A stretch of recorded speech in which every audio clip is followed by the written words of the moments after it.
Nessun fiume in piena, nessuna frana da domare, nessun tetto volato via.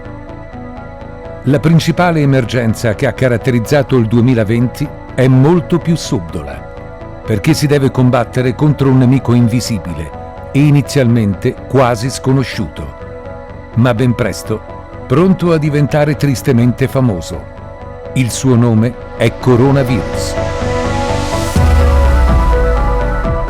La sua forza d'urto è devastante e porta al limite la resistenza di un elemento vitale, la tenuta degli ospedali.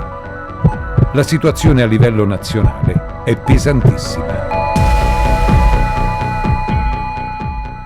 Pur partendo da una base solida, anche il sistema sanitario regionale si deve scontrare con un virus di cui inizialmente si sa pochissimo. Il 21 febbraio a Vo Euganeo il primo decesso per Covid-19 in Italia. Il comune padovano diventa un caso di studio. La regione decide di istituire una zona rossa ed effettuare tamponi a tappeto.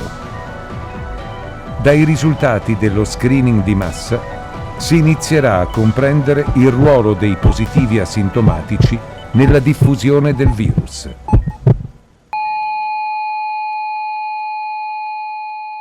In Veneto, il luogo delle decisioni e delle comunicazioni ufficiali è, ancora una volta, il quartiere generale della Protezione Civile a Marghera. La struttura di protezione civile ha fornito tutto quello che era il contorno e il supporto alla struttura sanitaria, fornitura dei DPI, dei sistemi per disinfezione, realizzazione delle zone filtro a protezione degli ospedali delle RSA, l'assistenza alla popolazione.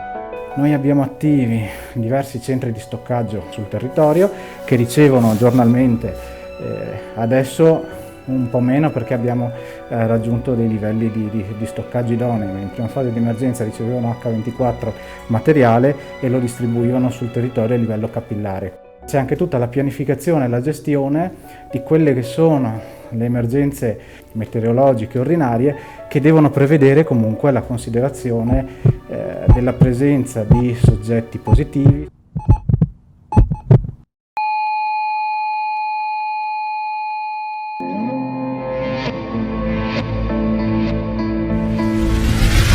Con il passare delle settimane, negli ospedali veneti cresce rapidamente il numero dei ricoveri, mentre i cittadini si pongono una domanda ricorrente: quando finirà?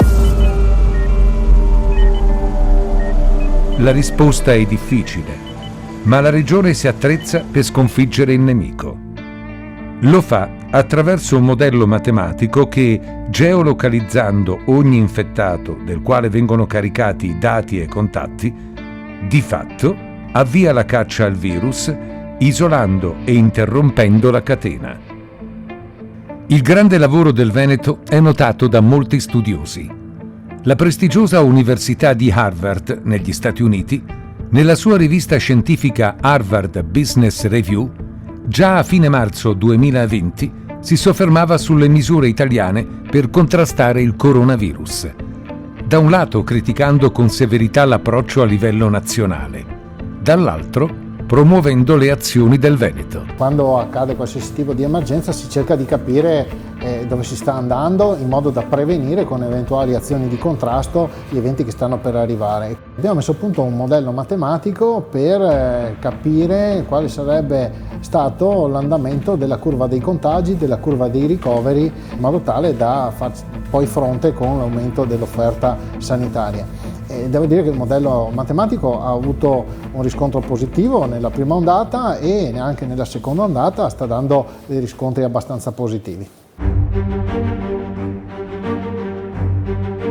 Una battaglia lunga, dove anche in questa occasione i volontari della Protezione Civile hanno garantito il loro impegno, coordinati dalla Sala Comandi di Marghera.